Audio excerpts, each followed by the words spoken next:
أن الله سبحانه وتعالى يعني ذكر سيدنا يحيى عليه السلام أنه كان حصورا، يعني وكان فيها يعني في ثناء على يحيى عليه السلام. فهذه كما كان الشيخ ابن تيمية رحمه الله أو غيره، هناك بعض الناس استثناءات، واحد في 10,000 واحد في المليون لا يتزوج لاشتغاله بالعلم أو لاشتغاله بعمل خيري كبير. استثناءات لا يقاس عليها، يعني الشاذ لا يقاس عليه، ولكن الراجح من الأقوال والعام في تنبيه الأمة على أساس أن الزواج يكون واجب ومرات يكون مباح كما قلنا، ومرات يكون مكروه، ومرات حتى نقول يكون حرام. المريض الذي لا يستطيع الوطء والكسول الذي لا يستطيع النفقة، فهذا في حقه حرام أن يتزوج. الإمام القرطبي رحمه الله تبارك وتعالى. إذن هذا موضوع كبير لا يمكن أننا ندخل فيه بتفاصيله، يأخذنا منا الوقت الكثير. احنا اللي يهمنا الأمور العملية التطبيقية التي نعيشها في حياة أولادنا وبناتنا ومجتمعنا، هذا هو الأهم. الآن الأمر للناس باش يتزوجوا، وإحنا في وهران والصالة والمهر يعني مش عارف شحال ب 10 ملايين و20 مليون، والبارير راه يسوى فتح الله شحال يسوى الجرام، راك قاعد تصلي الله اعلم راه ب 600,000 ولا 700,000 للجرام. كاين مجموعة من الشباب ما يقدروش يتزوجوا. هل استثناهم القرآن؟ القرآن صالح لكل مكان وزمان، القرآن يخاطب شرائح الأمة بكل أطيافها سواء كانت غنية ولا فقيرة. فالله سبحانه وتعالى يعلم بأن هناك فئة من الشباب لا يستطيعون أن يتزوجوا لعدم قدرتهم على النفقة أو على غير ذلك. ربي عز وجل وليستعفف الذين لا يجدون نكاحا. ولا يجدون هنا بمعنى لا يتمكنون، لأن تقول أنا لا أجد شيء، ليس هذا أنك وإنما عندما لا تتمكن من فعل الشيء فتقول يعني لا أجده. ما يعني مرات احنا عندنا في الدارجة تاع الجزائر نقول له هاو من ما لقيت عليها وين؟ ما لقيت عليها وين؟ فلأنك لم تتمكن منها. فقال ربي عز وجل، انتبهوا مليح للقرآن الكريم، وليستعفف، ما قالش وليعف. يعني فيه طلب، لما تدخل السين والتاء على الفعل المضارع تفيد الطلب. يعني كأنه يقول لك يا الشاب يا الجان اللي مازال ما لقيتش الخدمة، اللي تخرجت من الجامعة وانت حاط ملفات وتسنى وعيش على الأمل، عيش على الأمل وزيد حط الملفات وزيد أطرق الأبواب وتوكل على الله عز وجل وابتعد عن الحرام، سيجعل لك ربي عز وجل مخرج إن شاء الله تعالى. وأنت في هذا الطريق ومدننا مملوءة بما تعرفون، وأنت تتعذب مما ترى من فتن في هذا المجتمع، فليقول لك ربي عز وجل اجتهد وجد، اجتهد واطلب العفة بنفسك عن طريق مجاهدة النفس، عن طريق غض البصر، عن طريق حفظ الفرج، عن طريق الابتعاد عن الاختلاط، عن طريق الابتعاد عن سماع الموسيقى المعروفة التي يعني تغوي الشباب. هذا يعني فيه جد وفيه جهاد في سبيل الله عز وجل. وليستعفف يعني ليكن منكم جهد وجهاد ومثابرة وجد من أجل أن تبتعد أو من أجل أن تعف نفسك. وليستعفف من؟ الذين لا يجدون نكاحا حتى يغنيهم الله من فضله. أيها الشاب الذي وجدت الصعوبات في الطريق ووجدت الغلاء في المهور، اطمئن بأن الله تبارك وتعالى لو كان منك طلب العفة لأغناك الله عز وجل ولو بعد حين وتزوج. وجربوا يا جماعة، لأن الشاب الوهراني، سمحوا لي راني في وهر نتكلم على وهر، الشاب الوهراني البوغوس الجميل اللي عنده يعني يستطيع أن يفعل الفاحشة في أي وقت، ولكنه يلتزم بالدين ويعمر بيوت الله عز وجل ويتعذب من داخله، ولكنه يصعب عليه أن يأتي الفاحشة ما ظهر منها وما بطن إرضاء لله تبارك وتعالى. هذا الشاب سوف لا يصرف أمواله في ما حرم الله عز وجل. فكأننا يريد أن يقولنا القرآن الكريم هذا الذي يجاهد نفسه ما لقاش الآن باش يتزوج، وغادي يتزوج من بعد إن شاء الله تعالى ما يغنيه ربي عز وجل، وغادي يعف نفسه لما يكون يخدم خدمة صغيرة ولا يعني من عند الوالدين أو كذا، هذا المال ما غاديش يروح في الباطل، يعني غادي يدير الدور على الدور والدينار على الدينار حتى يغنيه ربي عز وجل. أما الشاب المتفلت، الشاب اللي يعني متفلت يخلص هنا بيتزا ويخلص هنا اتاي ولا قهوه، على بالكم قهوه في الشيراطون الله اعلم، مش عارف 25,000 ولا مش عارف، و50,000. ايوه لا اله الا الله محمد رسول الله عليه الصلاه والسلام. ويقيس منا ويقيس منا، غادي غير يقفل 50 عام ما يلقاش حتى باش يشري صوار.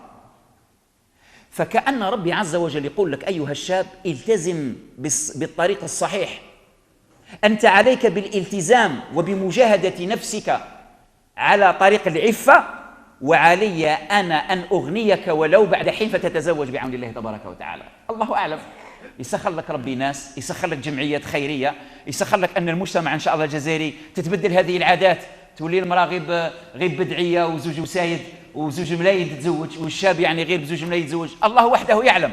نحن مقبلون على لغة العقل ولغة العلم ولغة الواقعية، ولغة العقل ولغة العلم ولغة الواقعية تتوافق مع هذا الدين الذي يرمز ويرمي إلى التخفيض وتخفيف المهور وتكثير الزواج بعون الله سبحانه وتعالى. هذا برك إشارات لشبابنا اللي نعرف أن دائما يحكوا معايا ويشتكوا، يعني مساكين مهمومين وما عندهمش أمل في المستقبل. يقول لك أنا كي ندير نتزوج، ما عندي سكن، ما عندي عمل، ما، ولكن الله سبحانه وتعالى غني تبارك وتعالى. البارحة يامس بالأمس فتحت الواحد، ربما راه معنا مسكين في سيد البشير، ناس تروحني في الصومال، يعني في واحد البيوت يعني قصديرية في سيد البشير.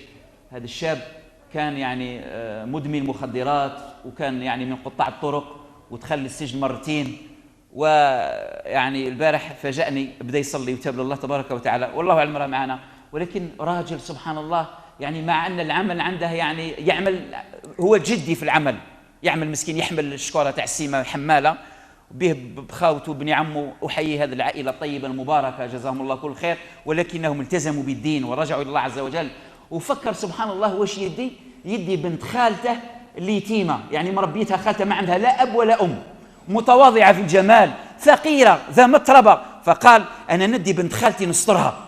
شوفوا هاد الشباب يا جماعه الخير سبحان الله، فجزاه الله خير. وانا قلت له نوعدك تزوج اليوم، قلت له عقل من على عام رد لي الخبر، سيغنيك الله عز وجل من فضله، وستتقدم في معيشتك إن شاء الله، وستتحول حياتك الاقتصادية بعون الله تبارك وتعالى. الله عز وجل هو الذي وعدنا إن يكونوا فقراء يغنيهم الله من فضله والله واسع عليم.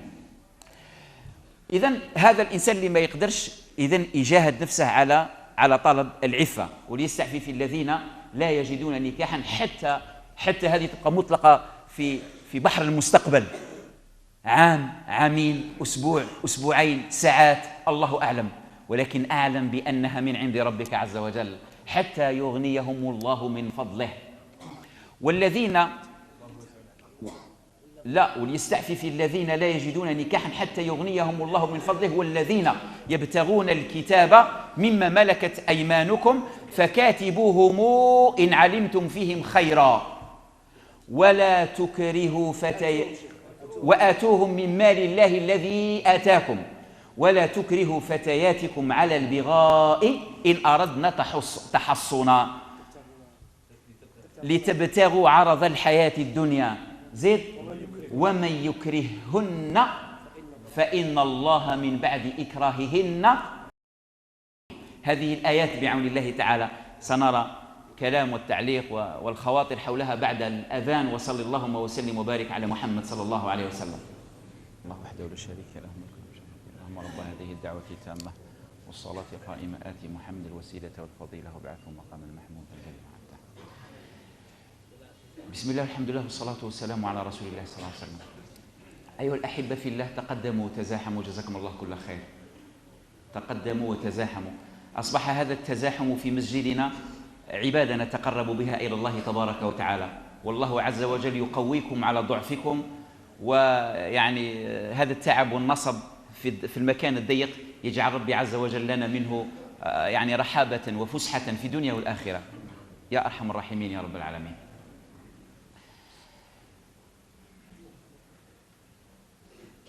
إذن قال الله تبارك وتعالى بعد هذه الآية الكريمة: والذين يبتغون الكتاب. طبعا الآية هذه غير نحوموا عليها، ممكن ننزلوا منها من خلال الواقع إلى أمور أخرى، ولكن الأمر هذا غير موجود الحمد لله رب العالمين الآن. احنا كنا تكلمنا كثيرا حول بعض الأمور التي كانت موجودة في عصر الجاهلية من الأمور السيئة، وكانت محببة إلى نفوس الناس.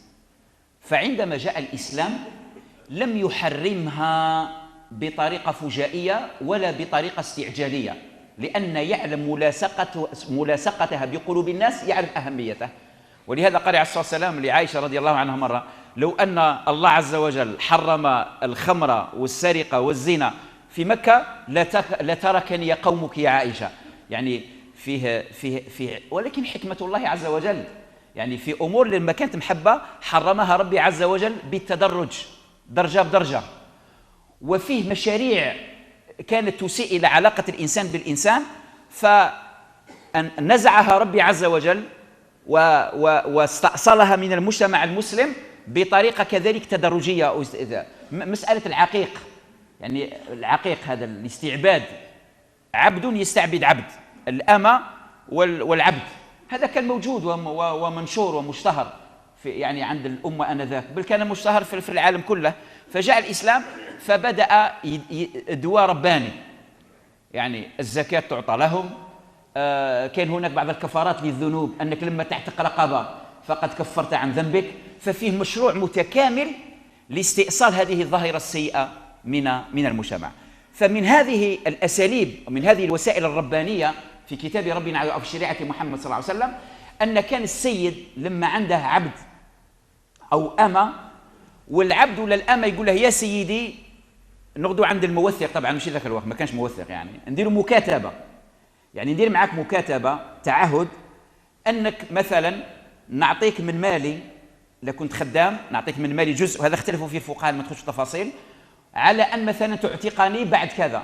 أو السيد يأتي إلى العبد، هذا هو الذي كان يصير كثيرا، لأن السيد خاصة المؤمنين الصالحين رضي الله عنهم من صحابة النبي صلى الله عليه وسلم والتابعين، يعني كانوا يعني هدفهم أنهم يعني يحرروا الناس، كما فعل أبو بكر مع بلال وغيره، يعني المئات ممن حرروا بهذه الطريقة. فكان يقول له: أنت عبدي، غادي ندير معك يعني كتاب مثلا على عام، مثلا تدفع كذا، أو مرات كان يقول ما تدفعش، المهم نعرف منك الصدق والوفاء، على أن تحرر في سبيل الله عز وجل، تولي حر لوجه الله تبارك وتعالى. هذا يسموه المكاتبة بين السيد وبين العبد. وعند العلماء في كلام طويل، يعني هل هو واجب؟ عند الإمام الشافعي رحمه الله واجب، عند الإمام مالك وأبو حنيفة ليس بواجب، هو على الاستحباب، لأن هذا الأمر يعني هو للاستحباب كما سنرى بعون الله تعالى. المهم كان هذا الأمر موجود. وطبعا الكتاب تعرفه هو ما موجود بين الضفتين، يعني جمع أو مجموعة من الكلمات والحروف داخل الكتاب، ولكن يقصد به المكاتبة بين السيد وبين عبده. في حاجة أخرى نشير لها مع إخواني أحباب محمد صلى الله عليه وسلم وأحباب هذه الشريعة السمحة، الذين لا يظنون دقيقة بأن هذه الشريعة صالحة بعون الله تعالى لكل أزمات هذه الحياة. فمحمد عليه الصلاة والسلام قالنا في حديث، شوف لأن هنا وش قال القرآن الكريم: والذين يبتغون، أو هذه الكلام غادي نرجع حتى يعني قضية الإكراه تاع الفتية والفتيات، اللي واش قال النبي صلى الله عليه وسلم على الفتيان وعلى العبيد، وهذا مع الواقع تاعنا.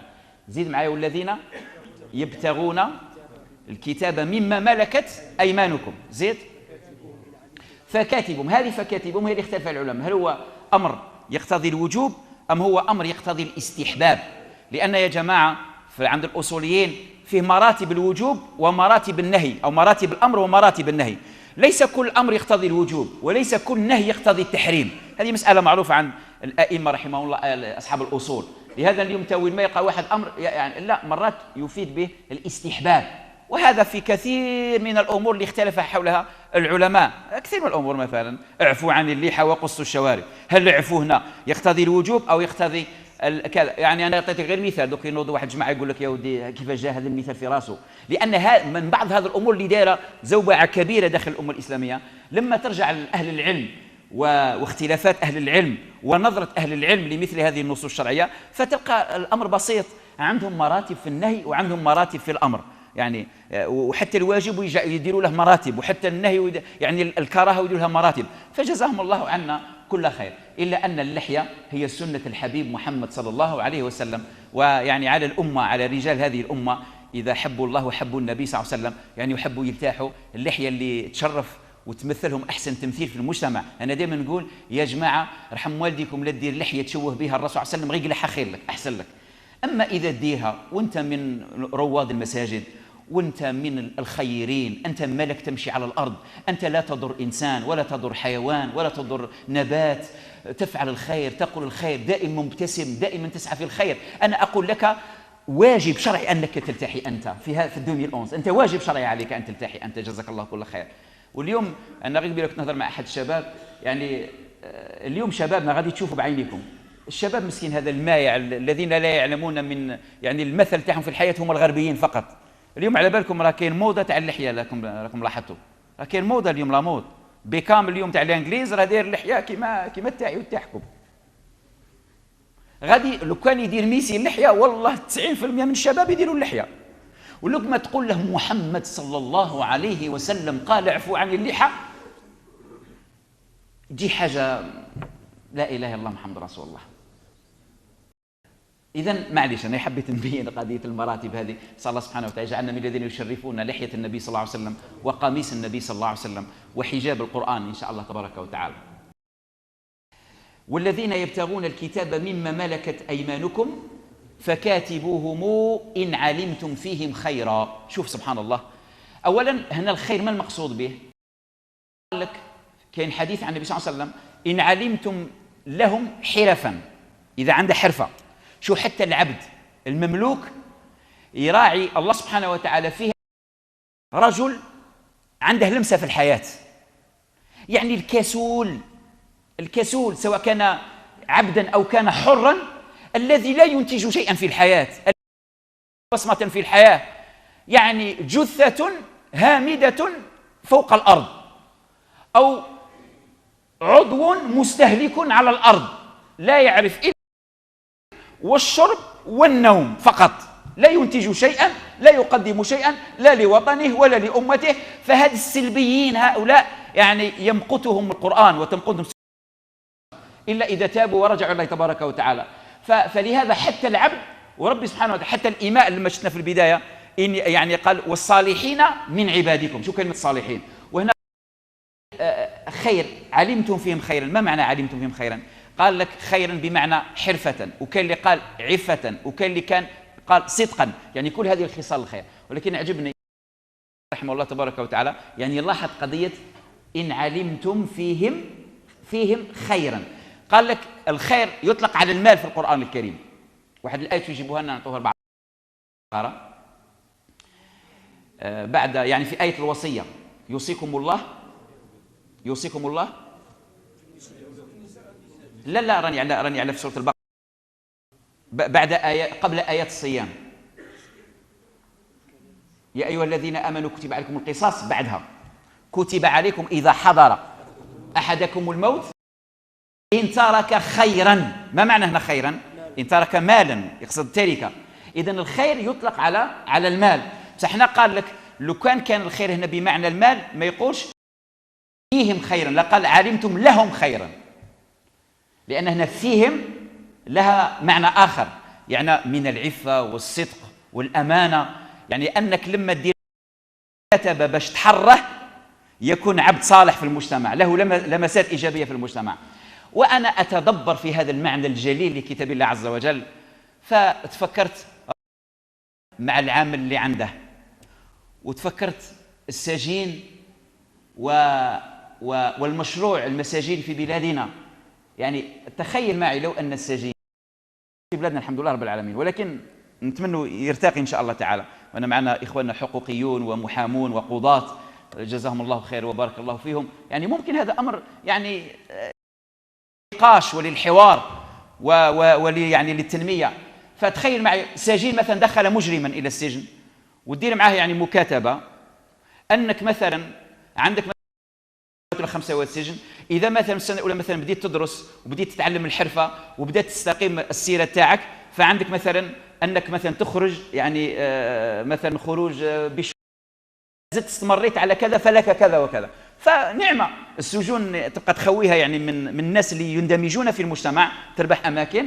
وثانيا يستطيع يندمج فقط بمجرد يعني هذه نعمة، هذه معمول بها الآن في كثير من بلدان اسكندنافيا، يعني اللي يقولوا يعني أحسن المساجين في العالم اليوم هم اليوم في بلاد لي بي اسكندناف، يعني الدنمارك والسويد ولا فنلندا زيد والنرويج. نعم نعم الحمد لله. يعني وهذا مشروع جميل جدا.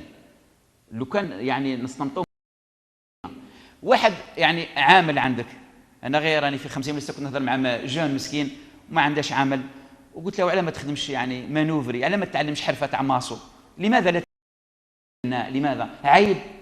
قلت له والله الذي لا اله غيره، اليوم الماسو اللي يخدم الفينيسيون اللي يخدم الدار دو سول والفايونس راه ما يشبعش ب 500 الف في النهار، والناس متدابزه عليه لما يكون متقن ونقي ويعرف لها. هذا عيب. سيدنا ابراهيم عليه السلام كان ماسو، فتفاجأ قال لي والله بوهر لو على المرة معنا، يعني قال لي هذه فكرة طيبة أنا ما فكرت فيها. قلت له خاطر كاين بعض معاهم المانوفرية 20 عام قاعد مانوفري، ما يعلمهش الماسونري، ما يعلمهش. محمد صلى الله عليه وسلم يقول يعني خيركم من تعلم القرآن وعلمه. وعلم، ما قالش محمد صلى الله عليه وسلم تعلم البناء، احنا نقيسوا على هذا النص، تعلم البناء وعلمه، تعلم الترصيص وعلمه، تعلم الطب وعلمه، تعلم الهندسة وعلمه، هكذا. من المفروض يا عبد إذا حباك الله عز وجل بنعمة ففكر أن تحولها أو أن تلحقها بغيرك من أمة محمد صلى الله عليه وسلم.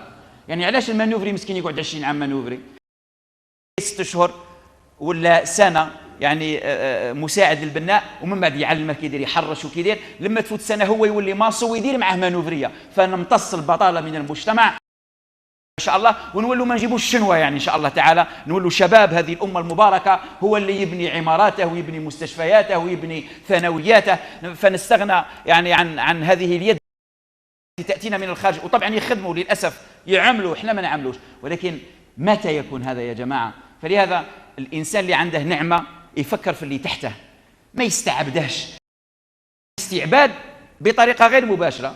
كان اللي راه مستعبد بنادم بطريقة غير مباشرة، مالكه مسيطر عليه، ما شاء الله. نسأل الله ربي يعافينا ويعافيكم يا ربي، للفرحة وللسرور وللسعادة تاع العمال مرات لما يكونوا معنا عمال، نسأل الله تبارك وتعالى يوفقنا إلى ذلك. زيت ممتاز. أولا هنا قال إن علمتم فيهم خيرا، انتبهوا إلى نعمة الحرفة ونعمة الصدق ونعمة الوفاء ونعمة كذا، باش تكون حتى أنت أيها المسلم العامل عن تاجر ولا حاجة ما تخافش. إذا الشيء تاعك حتى هذيك بتمشي فيها قوسين دوك نرجعوا لها، إذا الإنسان اللي تعمل معاه ما نقولكش عنده كي يشوفك ثقة، سيتو في وقتنا رانا فيه، صدقوني يا شباب والله لما يلقى كونفيونس يطلق لك كلش. اليوم الثقة نقصت عند العمال، كن صاحب ثقة، كن صاحب وفاء، بين للرجل تاعك، بين له بأنك أنت أهل ثقة وأهل وفاء، والله سيفتح عليك ربي عز وجل. وكم نحن بحاجة. أعرف أحد شباب يصلي معنا باع 4 تاع الشاحنات على خاطر الشوافرة، 4 تاع الشاحنات باعهم بنص سومة. لماذا؟ قال لي راسي شاب، لا حول ولا قوة إلا بالله، سرقة المازوت، سرقة البناوات، سرقة البضاعة اللي يجيبوها. قال لي أنا ما قدرتش، أنا نبقى شرطي معاهم دائما، يعني يهرس الطبسي اللي ياكل فيه، ولا حول ولا قوة إلا بالله العلي العظيم. إذن هنا إن علمتم فيهم خيرا، دير هذه الشروط يعني مع هذا العمل. زيد عاود قال وآتوهم. شوف سبحان الله، أولا الأمر من عند من عند ربي سبحانه وتعالى للمخلوق ولي الأمر هذا، وآتوهم من مالكم، من مال الله. كل المال الذي يدور بين أيدي الناس هو مال الله عز وجل، هو مال الله تبارك وتعالى، نحن مستخلفين فيه. وأنت جعلك غنيا ليبتليك، وأنت جعلك فقيرا ليبتليك، ولكن لابد أن يكون هذا المال دولة بين الأغنياء والفقراء. ولهذا اليوم طبعا الأزمات المالية اليوم في أوروبا وفي أمريكا وفي غيرها، يعني راهم يرجعوا لهذه المعاني الإسلامية، يعني قضية هذا الرأس المال وقضية محاربة الربا وكيفاش يكون داير. أنا غير اليوم أنا شفت في الجريدة تاع اليوم تاع الشروق كاريكاتير كبيرة في الصفحة الأولى، واحد جايب الشكارة وحاطها يعني في البنك وقلبها، قال له اسمح لي باش نجيب الشكارة تاع الدراهم، جبت الشكارة تاع الزبل. يعني لماذا؟ قال لك لأن الناس اليوم البنوك فارغة، وكل واحد اللي عنده مال عنده في داره، ما عندهش ثقة، يعني ومخلي الكنوز مكنزة في الدار. حتى قلت لكم أن البي تاع 200 63 مليون بي تاع 200 اختفت، 63 مليون ورقة تاع 200 اختفت، لأن الناس دايرين لما أنت وأنا والآخر ندسوا المال في بيوتنا وما يبقاش يدور عن طريق البنوك، يعني غادي يدير مشكلة اقتصادية كبيرة. طبعا احنا قلت لكم خطره في الدار لما يكون الدار ماشي مليحه وماشي معوضه مليح احنش وما يبانش. تخيلوا انتم دار بالصم ومشي محرشه وكذا احنش ما يبانلكش، ولكن الدار لما تكون مستيكيه مليح الدبانه تشوفها ولا لا. لهذا النظام الاقتصادي المليح المبني مليح اي ازمه في البدايه تبان بالخف. لما نظام اقتصادي يكون مخربش ما تبانش حتى تجي الطامه الله يعافينا ويعافيكم. يعني حتى ذاك النفع يقرص كاع اصحاب الدار يقتلهم عاد يعرفوا بلي كاين حنش. نسال الله ربي يعافينا ويعافيكم. مع ان راهم قالوا لي كاين بينوري تاع لو سيروم اونتي فينيمو، يعني المصل هذا يعني اللي ضد السم راه مفقود. نسال الله تبارك وتعالى ان يوجد. قال لي سمعت احد الاخوه في الراديو يتكلم قرصته عقرب مؤخرا في ولايه وهران، لما راح للصون باش يديروا له الفاكسين هذا قالوا له ما عندناش خاطر احنا نجيبوه غير في الصيف. ايوا قال لهم انا نقول له العقرب استني غير الصيف عاد قرصي ولا لا حول ولا قوه الا بالله العلي العظيم. نسال الله ربي عز وجل ان يوفق ولد عباس، ان يوفقه يعني ان شاء الله تعالى باش تعمر صيادلتنا ومستشفياتنا وكلها، يعني حتى يبقى المريض يلقى حقه ان شاء الله تعالى في العلاج وفي الدواء برحمتك يا ارحم الراحمين ربنا. واللي يا احمد خويا واتوهم من مال الله. اذا قلنا مال الله. انتبهوا جيدا ايها الاخوه، مال الله عز وجل وهو الغني عن العالمين، هو ليس بحاجه الى هذا المال، ولكن يقول لك اعطيهم سواء في هذه المساله ولا في مسائل اخرى الاغنياء الفقراء، اعطيه من مال الله عز وجل وغادي ربي سبحانه وتعالى يخلف لك. واتوهم من مال الله الذي اتاكم. طبعا هنا قال اتاكم. انا تبعت كلمه القرض في القران الكريم ان مرات ربي عز وجل وهو المالك وهو الرزاق سبحانه وهو صاحب المال كله، ويقول لك يا عبدي سلف لي المال. هو انت ما تعطيش الملاك عز وجل، انت تعطي للفقير صدقه مثلا، او تعطي لهذا العبد او تعطي العامل تاعك تخلصه الشهر مليح، انت تعطيه فكانك اعطيت الله سبحانه وتعالى، والله غني تبارك وتعالى. يا جماعه هذا المعنى هذا غير موجود عند كل المخلوقات الا عند ربك تبارك وتعالى، لان كل انسان لما تعطيه مال هو يستفيد منه، ولكن تتخيل الله عز وجل يقول لك اقرضني. ولقيت كلمة القرض بهذا المعنى في القرآن ذكرت 6 مرات في كتاب الله عز وجل، ولكن دائما نجي موراها كلمة حسنة.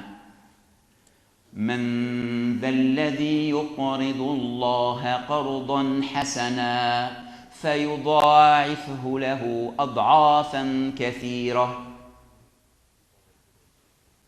قرضا حسنا سواء في سورة البقرة أو في سورة التغابن أو حتى في سورة الحديد أو حتى في أواخر في سورة المزمل. بعد يجيبها لنا 4 دور في أواخر سورة المزمل. إن تقرضوا وأقرضوا بشيء، إن تقرضوا ما كانش هنا إن شرطية، وأقرضوا الله قرضا حسنا. إذن ما هو القرض الحسن؟ طبعا احنا سمعنا في بعض الدول ما يسمى بالقرض الحسن الليجان، قرض حسن 5. يعني المفروض أن القرض الحسن يكون بدون، على الأقل بدون ربا، على الأقل. هذا التالية. وما هو القرض الحسن الحقيقي وشنو هو بالمعنى القرآني؟ تعطيه وما يردش. بصح ما تعطيش لواحد جان عنده 23 عام عمره مركب فوق لوطو ومازال مزروش وداير منقوش، تعطيه القرض يغدا يشري لنا واسمها هذيك الليون ويبقى يجري بها، ما يخدم ما يصدم ما يخدم ناس، يعني لا، ويجي يقول يجيبها بيضة، يعني يكثروا لنا الوطن البيوت في البلاد. لا حول ولا قوة الا بالله العلي العظيم. لا، القرض الحسن لأن هذا مال الأمة، هو مال الله عز وجل، لكن مال الأمة يليق لما تتعامل به في القرض تعرف وين تحطه. فتخيل مثلا الآن إنسان رب عمل عنده عامل يقول له مثلا عادي نعطيك قرض حسن مثلا باش تتزوج وما ترد ليش، غادي نعطيك مثلا 5 ملايين باش تتزوج وما ترديش بشرط الشهر الجاي لو 31 دير العرس وانا نجي نحضر في عرسك. هذا قرض حسن. تخيلوا الآن الله عز وجل غني عليهم. أنا مرة جبت لإخوانكم مثل جميل جدا، قلت له تخيل بوك عنده متجر، عنده حانوت متجر كبير وتاعه هو شقى عليه 20 سنة 30 سنة 40 سنة هو يعمل ويطيح وينوض باش ذاك المتجر. أنت لما كبرت وليت تتعاون بوك في الدكان هذا في المتجر، وليت تعاونه، ومن بعد خلى لك شوية الحرية في التصرف، ومن بعد بوك ريح في الدار، بدا التقاعد تريح في الدار وانت قعدت مكلف، بصح دائما الشيء تاع بوك هو اللي يتعب عليه. تخيل واحد النهار يجي هذا الأب عندك يقول لك يا وليدي، السلام عليكم، يقول لك يا وليدي راني باغي نغدا انا ومولات الدار انا وامك للعمره مثلا، ولا باغي نشري كذا، سلفني 2 ملايين مثلا. انت اول اول تفاعل معك مع الكلمه واش هي؟ واش تقول له؟ من المفروض يعني طبيعي تقول له بويا، انا على الشيطان بويا، هو ذا تاعك ونسلفك. تخيل مش هكذا تاعك ونسلفك، يقول لك وليدي معليش سلفني ونرد لك. انت ممكن تبكي يا بويا، طبعا نهضروا على الناس المؤمنين، الناس العادلين، اما بعض الله يعافينا ويعافيكم. تخيل معايا، الله يجازيكم برونشوا معايا مليح باش تفهموا هذا المعنى تاع القرض. تخيل يجي عندك هذا الولد، انت يجي عند الاب هذا مول شيء ويقول له يا وليدي سلفني 1,000,000 وغادي ان شاء الله على شهرين او يعني من بعد كي نرده لك ب10 ملايين. تخيلوا معايا يا جماعه، الدكان تاع الاب والمال تاع الاب وكل شيء تاع الاب، يجي يقول له سلفني 1,000,000 ونرده لك ب10. الولد كي يدير؟ انا نظن يتقرمد، يسجد لله سبحانه وتعالى، يفرح بوه. فتخيلوا معايا يا جماعه، الله عز وجل، الله تبارك وتعالى الرزاق المنان سبحانه، اللي احنا التنفس ما نقدوش نتنفسوا بلا الاكسجين تاعو، ما نقدوش نمشوا بلا قوته، ما نقدوش نعيشوا على ارضه. يعني انا ذكرنا في الاعجاز يعني لو كان كل شيء من عنده سبحانه، كل شيء من عنده سبحانه وتعالى، يقول لك اقرضني، ومين تقرضني هنا انت باغي تعطيه بوك يستفاد منه، يجيب عمره ولا يداوي روحه، ولا الله عز وجل غني عنك. يعني انت تقرضه يقول لك اعطي لعيالي الفقراء، اعطي لعيالي المساكين. يعني وانت تعطي المال للفقير والمسكين فكانك تعطي الله عز وجل، والله لا ياخذ منك شيئا، انما يعود على، لأن الرزاق المتكفل برزق عباده، وعندما أنت تكون سببا في رزق أحد من فقرائه فكأنك أعطيت ربك عز وجل. فما هو المقابل؟ يضاعفه لك يوم القيامة أضعاف وأضعاف وأضعاف، بل قال العلماء في الدنيا وفي الآخرة. مش عارف يا جماعة للحق هذا المعنى تاع القرض الحسن، إن تقرضوا الله قرضا حسنا يضاعف لكم. زيد ولا تكرهوا فتياتكم على البغاء. طبعا اولا الفتى، تقول فتى للذكر وفتاة للانثى، والفتى مشتق من الفتوة وهي القوة. يعني لما الفتى هنا كان يطلق على العبد، والفتاة تطلق على الأمة الخدام، يعني ذاك الوقت الرقيق. ولكن محمد عليه الصلاة والسلام نبي الرحمة عليه الصلاة والسلام، عليه الصلاة والسلام. اللهم البارحة كنت في أحد ملتقى دولي لمكافحة السيدة هنا في المستشفى الجامعي ليسطو، داخل بين إخواني وأخواتي من المتخصصين، يعني أساتذة في الطب وجزاهم الله كل خير، وكانوا فيهم يعني أجانب. فقلت يعني قلت لهم أستاذ كبير في الطب ومعروف له ومشهود له، كاع الناس بدات يعني من هذا الأستاذ الكبير؟ قلت لهم الأستاذ يسموه محمد لو فيس دو عبد الله صلى الله عليه وسلم. ما ظهرت الفاحشة في قوم قط حتى أعلنوا بها، الأوجاع والطاعون التي لم تكن في أسلافهم من قبل، فبدأوا مدهوشين. يعني كلام محمد عليه الصلاة والسلام، يعني احنا حابين اليوم نحاربوا مثل هذه الظواهر الجنسية، وهو يعني الحمد لله رب العالمين، يعني فيه ناس الحمد لله، لأن الناس مساكين هادو همهم باغي يقلوا من هذا المرض، يعني راه داير كارثة في العالم، احنا ما راناش الحمد لله، ولكن يليق الناس تعمل، يعني جزاهم الله كل خير، جزاهم الله كل خير. وبالمناسبة يعني بالمناسبة واحدة منهم أختنا هذه أختنا يعني أستاذة متخصصة في علم الإبيديمولوجي،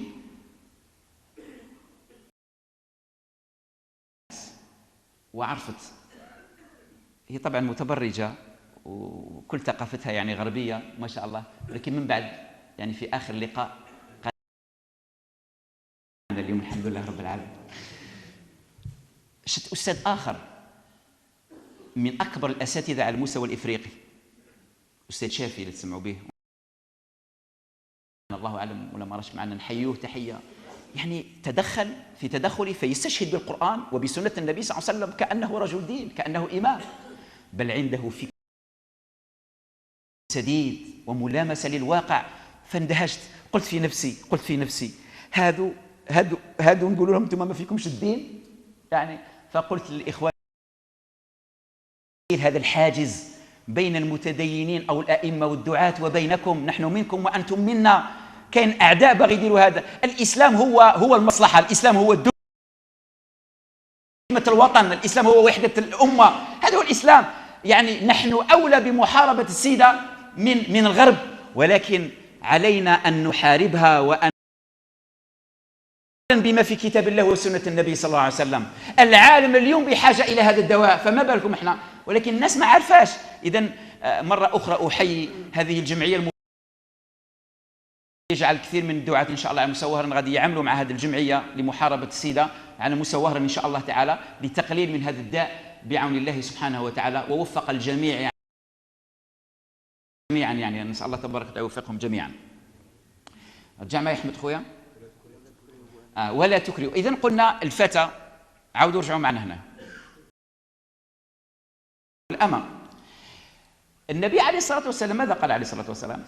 قال لا تقولوا فتى وفتاة، لا تقولوا عبدا، ولكن قولوا فتى وفتاة صلى الله عليه وسلم. يعني مش على دقتوا معايا؟ يعني كلمة عبد، هو عبد مملوك. ويقول لك صلى الله عليه وسلم ما تقولش عبدي، لا تقول له عبدي ولا تقول أمتي، قل فتاي وفتاتي، كأنك تقول ولدي. اللي عندهم عمال ما حتى في المعاملة الكلامية يخدم عندي بواحد الكيفية، لا، ولو كان تقول يخدم معايا. شوف كلمة فتوة من القوة، فكأنك تستند إلى قوته من أجل غناك أنت أيها الغني. لولا هذا الفقير الجاد في عمله أنت تدير الدراهم؟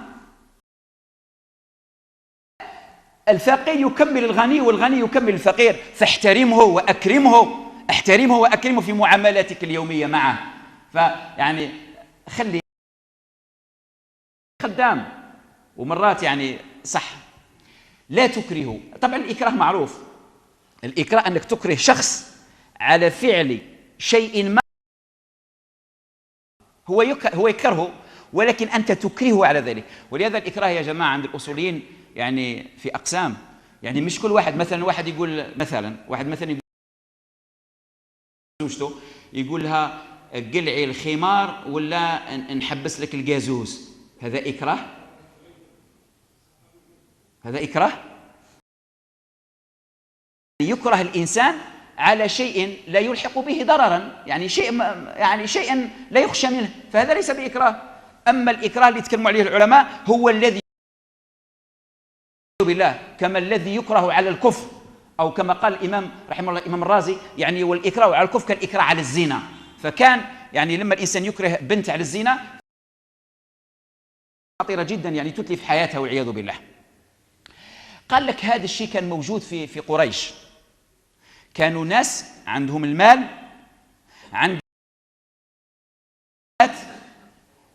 ويسيف عليهم باش يزنوا، باش يدخل الحبات.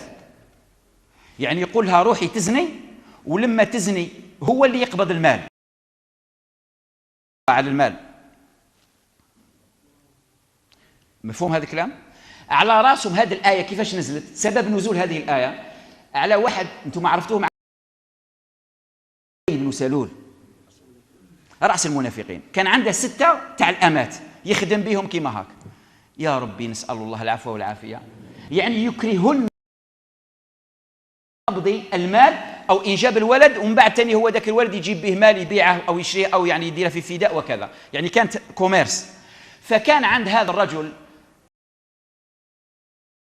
كان جميلة جدا وكانت طيبة، ومرات أكرهها فأبت، قالت ما نديرش أنا هذا العمل. فأنزل الله ولا تكرهوا فتياتكم على البغاء إن أردنا تحصنا. وفيه يعني مجموعة من الأحاديث،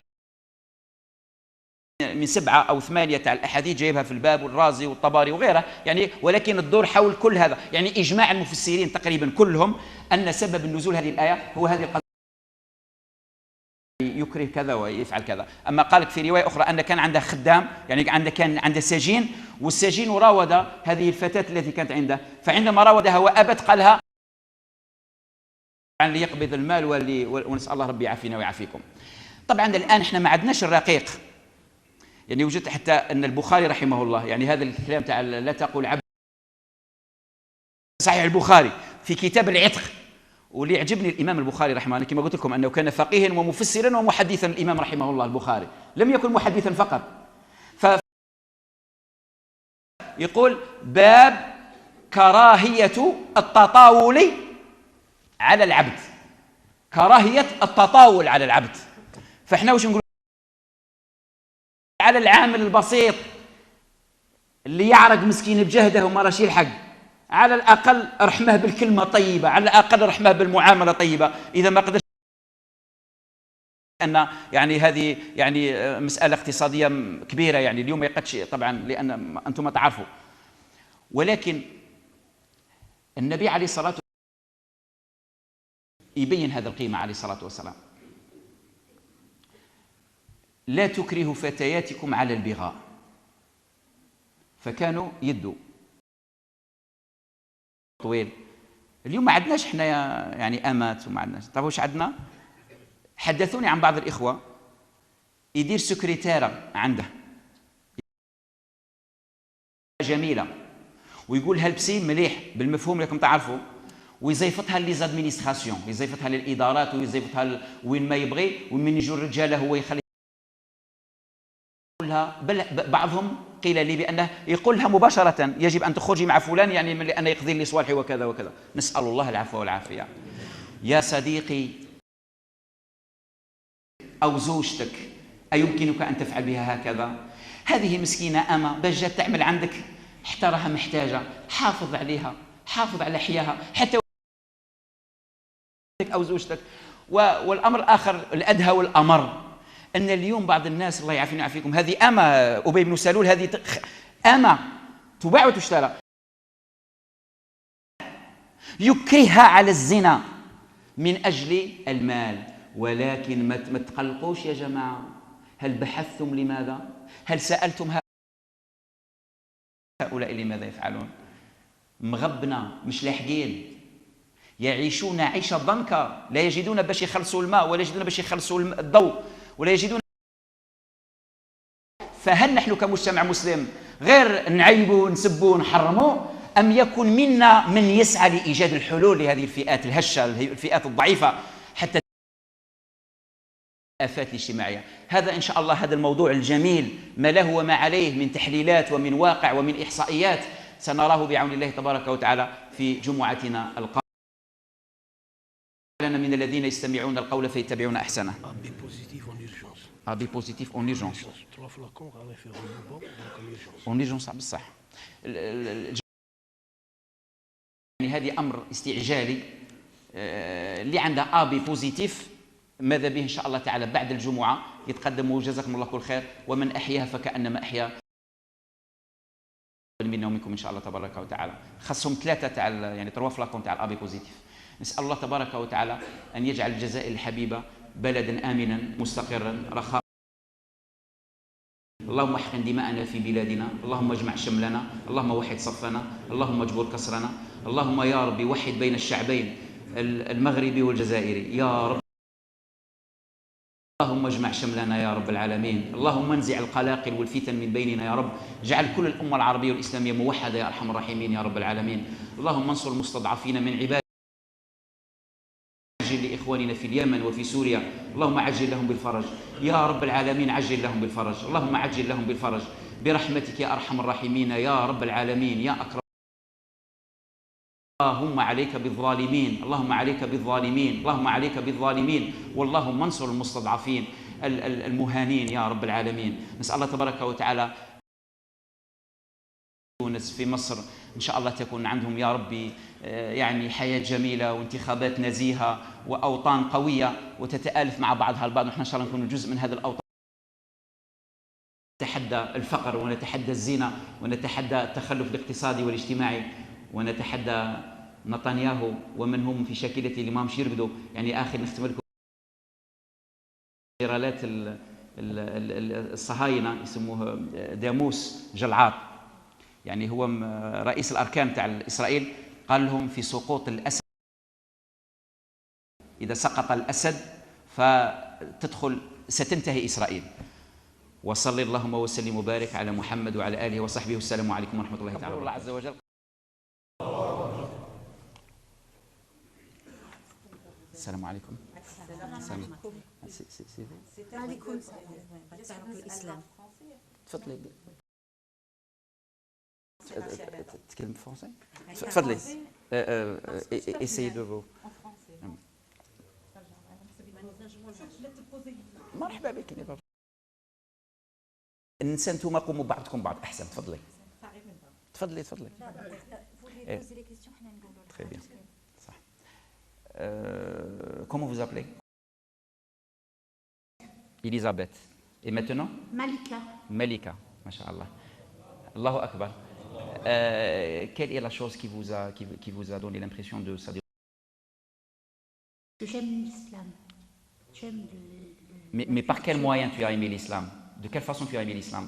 En lisant, en cherchant? Par son mari. Par mon mari. Ah bon. Alhamdulillah. Oui. Ah, très bien.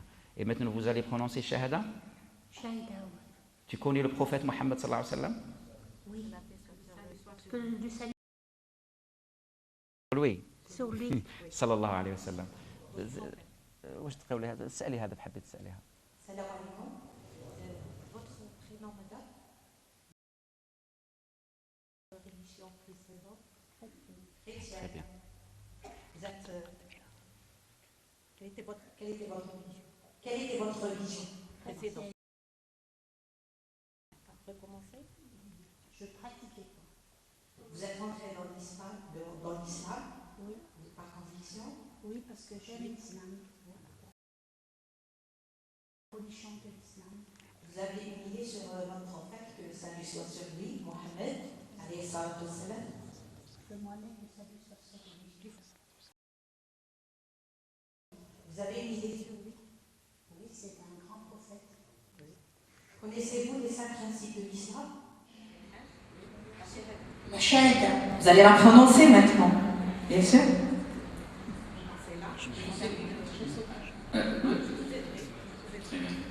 On est là pour vous aider, madame.